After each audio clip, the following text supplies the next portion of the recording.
കർത്താവേ, നിത്യസമാധാനം അവർക്ക് പ്രദാനം ചെയ്യണമേ. പാതാളവാതിലിൽ നിന്ന്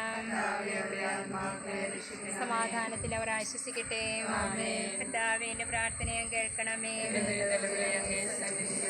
പ്രാർത്ഥിക്കാനത്തിന്റെ വിശ്വാഴുന്നവനും സകല വിശ്വാസികളുടെയും സൃഷ്ടാവിന്റെ രക്ഷകനുമായ ദൈവമേ, അങ്ങേ ദാസന്മാരുടെയും ദാസികളുടെയും ആത്മാക്കൾക്ക് സകല പാപങ്ങളുടെയും മോചനം നൽകി അവരെപ്പോഴും ആഗ്രഹിക്കുന്ന തന്റെ വിമോചനം ഭക്തിയുള്ള പ്രാർത്ഥനകളാൽ പ്രവൃത്തി ചെയ്യണമേ.